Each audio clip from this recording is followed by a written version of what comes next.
The following program was provided by an independent producer solely responsible for its content.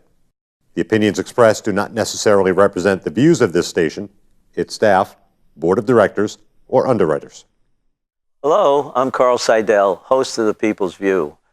The show is sponsored by the Nashua City Republican Committee, and if you like to attend our meetings, they're the second Thursday of every month at 6:30 at the Crown Plaza. And if you want to find out more about our organization, you can go to nashuagop.org to see our website and learn about the events that we have. Welcome to The People's View.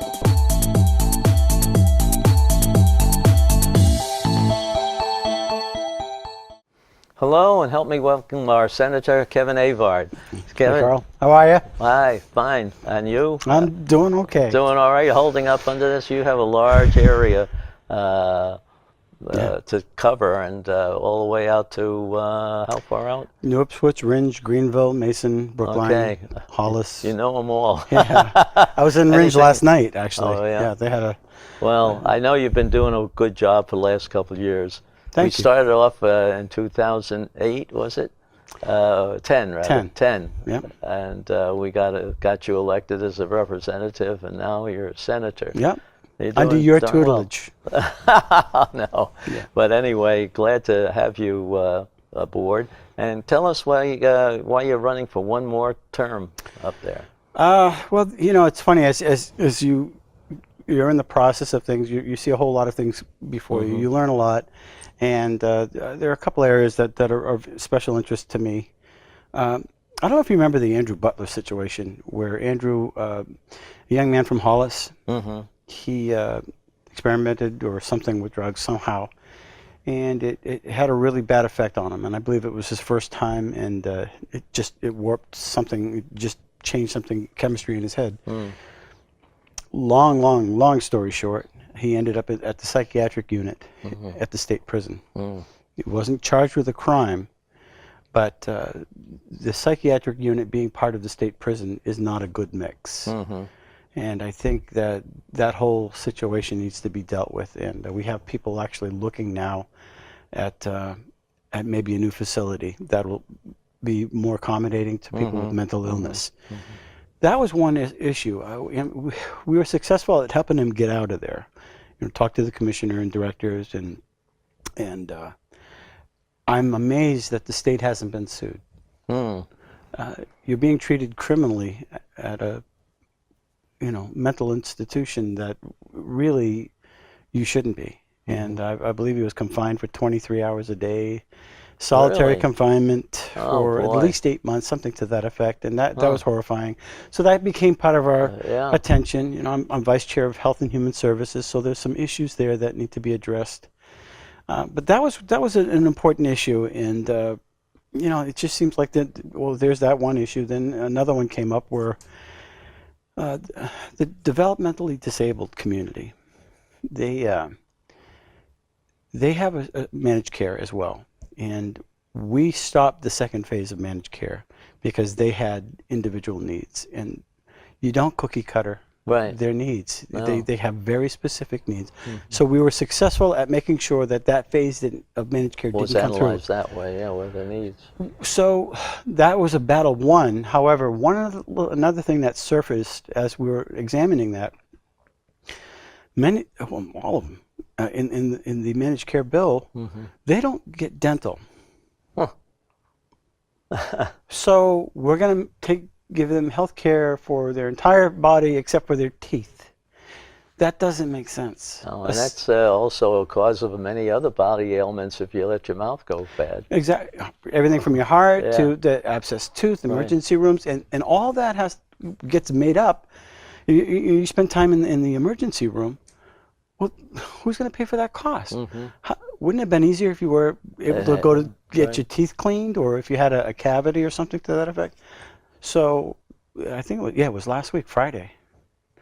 Last week I met with the commissioner, Myers, and a number of individuals up at the Capitol, actually at Health and Human Services, and we talked about it. So we're drafting legislation to make sure that they'll be taken care of. I'm probably going to go for the gusto and let them, work out the finer details. You know, you never get what you want, so you go for. Well, you got to look at it to have somebody with experience knowing what the needs are and what is available now versus what should be available. But that's an issue. You know, another issue is fish and game. We're running into, as I'm learning, I'm on this commission with the fish and game, and they're underfunded, and the self-funding's not working. We love people coming to the state of New Hampshire. Enjoy it, you know. We go to the restaurants, you know, rent the car, the whole, you know, rent the rooms, enjoy everything. But if there's a search and rescue, you know, who's going to pay for that? After a while, that adds up. It can go from $6,000 to $60,000 per rescue. Some people say, well, you know, maybe they, you know, they should pay for it if they get caught in the dark and can't find their way out. Well, that's okay, but not always can they pay for it. Not always do they pay for it. No. And the agency is not equipped to go hunting down money. So they never seem to recoup the money. They also go in for just recovery. People go into the woods to commit suicide. And they have to find the body, or some people, mental illness, Alzheimer's, people get lost. Conservation officers sometimes are called in to go help them find and search and rescue. So it's a really complicated And it's mix. getting more expensive too, especially if they have to bring in a helicopter or something like that to And help as you those people learn out. all that, $6,000 an hour, Yeah. you find out that the feds are doing it as exercise. And they don't have to do this. So if the National Guard says, you know, from now on, New Hampshire, you have to pay for it. I mean, we like doing it for practice. Yeah. You know, you get the Black Hawk helicopter out there looking. But it's not a guarantee. And so we're in a precarious situation. So I voted against the paddle bill, if you will. You know, people wanting to, you know, do their kayak thing, but you know, making the kayakers from out of state pay for it. Yeah. Some people are suggesting room and meals. You know, there's a whole host of issues that got to be addressed. Yeah. And I'm not for new fees. I just think there's enough money there. It's just allocating it. And it dawns on me though that as we're sitting in one committee to another committee to another committee, that the biggest threat to any department of bureaucracy is another department of bureaucracy wanting to cannibalize their budget. Yeah. You know, so, but that's another issue. Energy's another issue. Energy's a big issue. There's, I understand, a big meeting just before the election day, or is it just after it, up in New England College? I think there's a few of them. I know there's a few. Yeah, I think it's November 10th. Just because I won't be here November 10th, I wanted to go there. But somebody's trying to look at the overall picture and what happens when we have a demand that can't be met. Yeah, and Seabrook is looking for you know, furthering its licensing and well, if we lose Seabrook, I mean, we've lost two others in the last 5 years, two other nuclear plants. So it would have been wise to have two towers instead of one. However, so that really begs the question, then what do we do? Do we become more dependent on the big transmission lines? Right now, we have the highest cost of transmission in the country. And I've heard testimony say, well, the FERC has said that it wasn't fair, but what can we do about it? Well, you can be more dependent or less dependent. You can generate your own, which I think was part of the answer. And, excuse me, I think, I do believe the net metering bill that we put in was part of the answer. I think it can be tweaked. I know there's some tweaking that can go along with that, but it's $1 billion industry. It'll help create more energy. Here in Nashua alone, Worthing Industries generates up to 1 megawatt. I think they have room enough for 2 megawatts. They got a big plant in there. I toured that plant with the governor, and they could generate their own. Right now, I think they're looking at 1 megawatt plus batteries. You know, store it, and that'll help take off the peak demand. Sure. And I think there's a way to do that. Nashua, we have at Mine Falls, we can generate up to 3 megawatts. Well, the town would do wonderful with that. You know, we could put some solars on some of the schools. Well, that's what I heard was being taken care of that. Well, the bill didn't go gonna do through, so it's coming back if I get elected. Okay, all right. Well, I think that's a good idea. Yeah, and we'll tweak it. I mean, that's the problem I find that with what happened with the override or the vetoes. It could have been worked out. Right. We could have had a bird in the hand. We could have tweaked it later. Right. We could have adjusted it. Okay, well, it's not going to work here. It's going to be cost too much expenses. You know, maybe you'll have to I'll go subsidize along with it. you there if you Right. need a. But the thing is now I have to start all over again. Yeah. And I find that's too bad because we had something in our hand. We could have worked it. Now we have nothing. We do have the bioplants. Those didn't go under. We saved 100 megawatts there. So I think that's an important issue.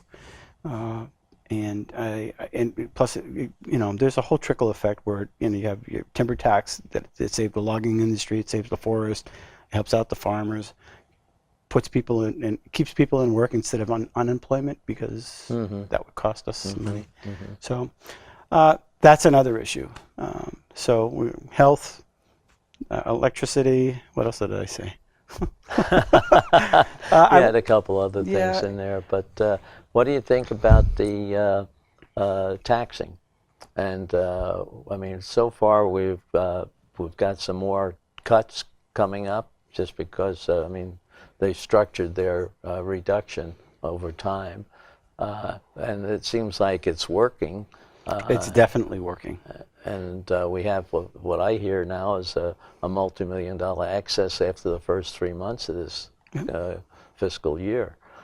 So I think that'll go on, and some of this stuff might be used to do more than just roads and bridges. Right. Well, I think we sent back $36 million for roads.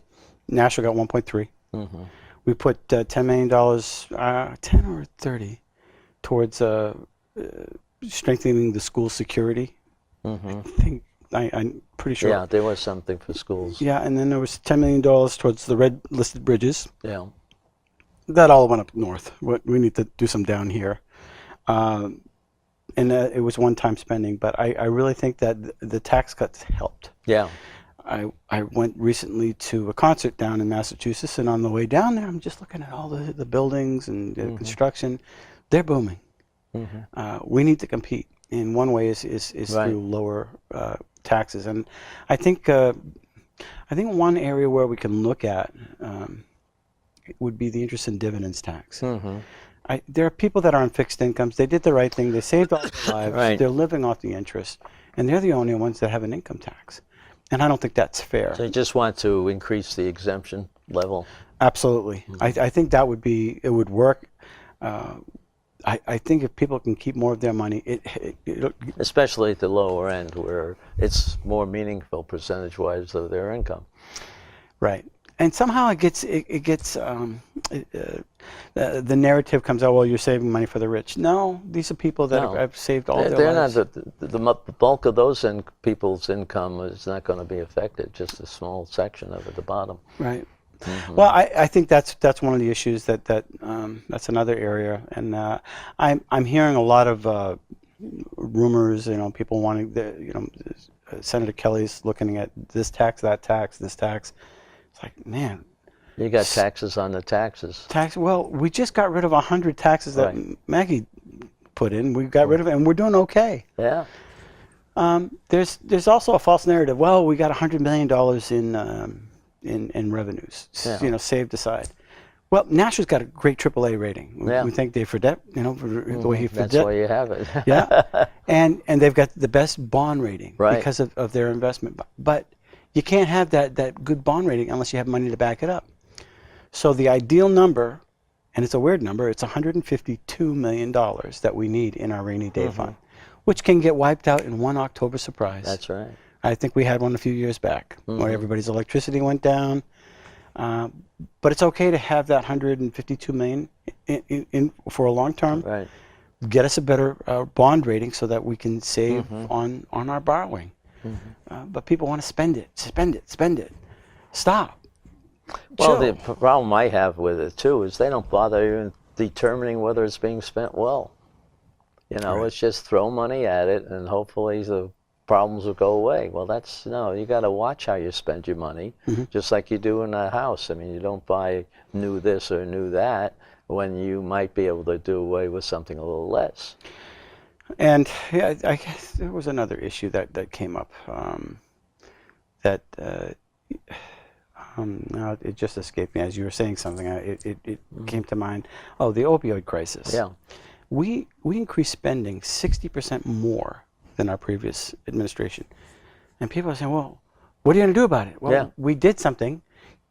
Nice. This isn't McDonald's. It's not instant. Right. It's got to work a little bit. Okay, Yeah. give it some time. And you get the Granite Hammer. Nashua just had a few more arrests the other day. The Chief of Lloyd's doing a great job. It's working. It's going to take time, but let what we've done phase in. And again, I talked with the Commissioner Myers, and they're looking at some facilities for long-term care. Well, they have so many things to look at. I mean, it was impossible for them to really handle the money that we gave them. Right. They had, what was it, a $20 million government grant that they didn't even know about because they didn't have anybody to look into it and how to apply the money. Yeah. Hey, you know what? Let's add some more money to that. That'll fix it. Right. But you're not using it. Give it time. Right. We're on it, and it's just not going to be instant. We didn't get in overnight. We're not going to get out of this overnight. And I think there's got to be a broad appeal to not just adding more money, adding more beds, but there needs to be community involvement.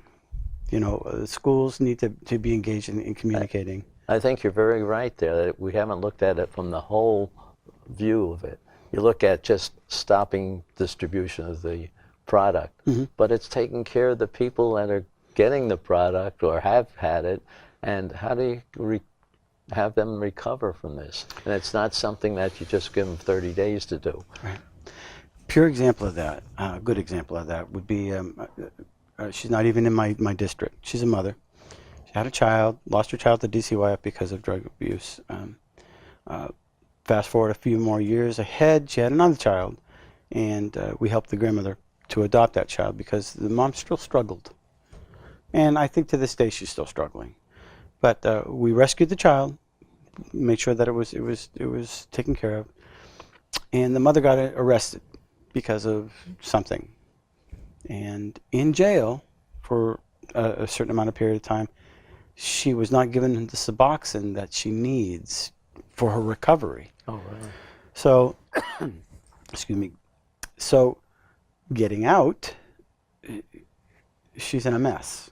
She didn't have what she needed in prison. So, what we're doing is we're incarcerating people. Yeah. But we're not treating them holistically. Right. And I think we've got to start thinking at this differently, because we're doing the same thing over and over and over again, and we're just exacerbating it, and we're probably costing ourselves even more money by not treating.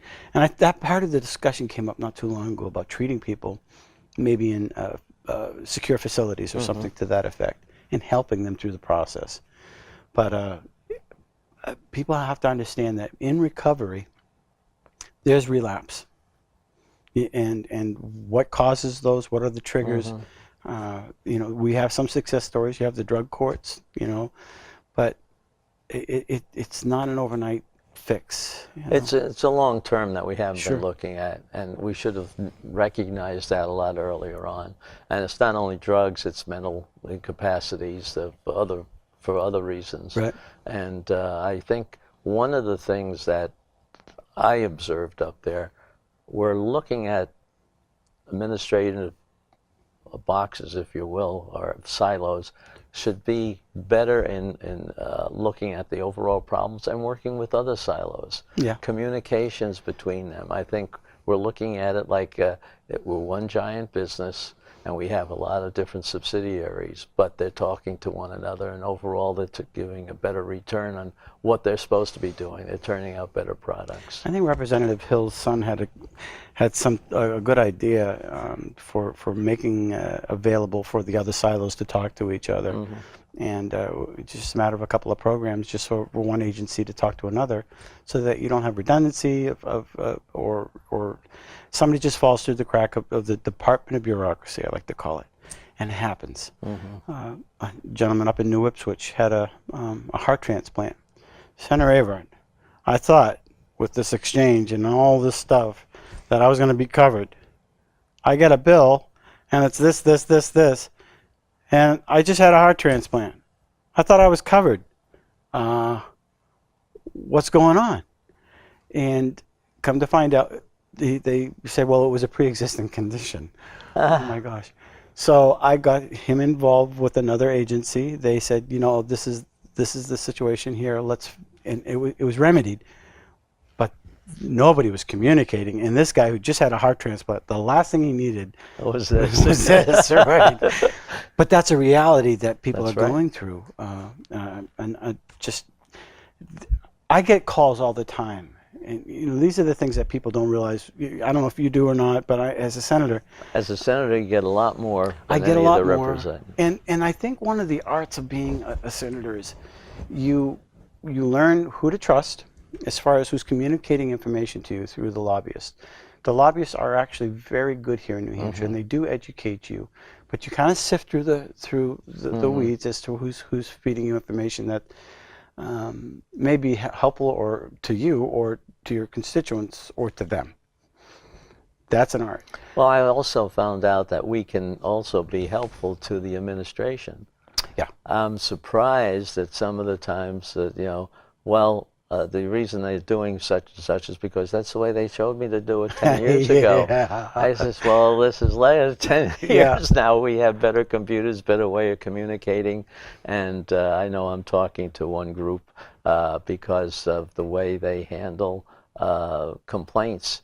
And, you know, the overall department has 6 different locations, and if you apply for something, each one of the locations handles it a little bit differently, and it really should be basically the same, and one should be able to help each other. And as the Department of Justice did a few years ago, they set up a separate call center up there in Concord instead of having one at each one of the 10 counties. And that's working beautifully. They're doing the job faster, with less people, and better. Yeah. And why can't we do that in every place that has departments around the state and a central core communication center? And communication is a key. It Yeah. really is. And letting the left hand know what the right hand's doing is part of cutting through the red tape. But learning to build bridges is an interesting thing. And a lot of that happens in the Senate that people don't realize. You know, we can be arguing out on the floor, and you'll see it, and then we go in the back room, and there's like fruit, there's some cupcake, and we're having normal conversations like regular people. But building those bridges for the constituent to the agency. I don't know how many times I've contacted the commissioner or director or on any particular agency, and it becomes natural after a certain while, and you plug them in. It's almost like you're up there as an operator. You know, okay, let me plug you into this person, and it works itself out, especially when they know that there's eyes on it. Well, true, but it doesn't have to be that way. You know, wait until there's a problem. You should be able to visualize that or talk to somebody who's gone through a very similar problem. Might be a different type of work, but the fact is that you're trying to get all the information together so that the actual rules and regulations are applied properly and promptly. Yeah. Because that's the other thing, they don't really get a feeling for how expensive it is for somebody that's putting in something that might be large with very expensive equipment and stuff, and now get a delay of 30 days. Yeah. I mean, 30 days to them, oh, that's the normal, yeah. Not for a guy who's paying $1,000 a day for his equipment. Right. You know, here in the Nashville airport, they're having some stuff done, and you got contractors out there waiting to get paid. Yeah. Well, we got to do this first. Well, wait a minute, I did the work. I got salary. I got people that are on my salary that are waiting to get paid. What's the holdup here? It's not me. Yeah. No, your work's fine, but we just got to make sure that they do this or this or this. It's like, Maybe, let's get the ball rolling. Let's keep everything rolling Right, smoothly right, so right. that the infrastructure is working at Well, I its think the optimal. governor is looking at that, and I think we'll see more results in another couple of years, because it's turning the Queen Mary around in a way. Yeah. With a tugboat. I like some of the things that I'm seeing, but again, it doesn't happen fast enough. So we need to protect what we've already started. Right. And I think to start taxing our way back into what we just dug ourselves out of is not the answer. We're doing a good job. And throwing money at the problem is not the answer. Just to say that you've done it. Yeah. Just to say you've done it. Let it work. Let the agencies accomplish what is being done. There are a lot of us up here that really do care, and we do care, and we're trying to make a difference. We're connecting the dots, and we're listening, and we're getting the job done. And we're trying to make it so that the government works for you, not you for the government. And you can lose sight of that when you pay your taxes. When you're doing, whoa, what am I here for? Am I just a battery? Am I just a tool? What's going on? We're there for them. The bureaucracy is there for them, not the other way around. And people can get discouraged at times, I don't know if your taxes went up here in Nashua. Well, we'll find out. We'll find out. You see the latest thing in the paper where he's trying to explain that, one goes up and one goes down, and you're not sure until you get the final number whether you're a winner or a loser. Yeah, the sooner we know, the better. That's right. Yeah. And there are a couple of constitutional amendments on the ballot, too. One is taxpayer standing, the other is privacy. Right. And I don't know how they'll enforce the privacy part, but when they're aggregating all kinds of information about you or your children at the schools through surveys, you want to make sure that your privacy is protected. Where is that information going? And there needs to be an ability. And is it really needed? Is it really? Well, somebody wants that information. Oh, they want it, Yeah. but is it needed? Yeah, and we've got a couple of bills that we've. Well, I think people have to understand too that if you're going in to vote, your vote counts whether or not you mark yes or no on it. It does. And you got to have 2/3 of a vote to have both these constitutional amendments. So please vote yes. I'm going to vote yes, but Yeah. be informed as to what you're voting for. I think that's important. And please vote for Senator Kevin Avard. I'm doing a good job, and I will continue to do a good job, and I will listen to you. Okay, and look at Channel 96 on your Comcast cable, because we have people on there explaining constitutional amendments and explaining why they're running for election in whatever office they're running for. So we look forward to your comments, if you make any, or come down to the Nashua Republican Committee meeting the second Thursday of every month at the old Crown Plaza. Thank you. Good job, Carl. Thank you.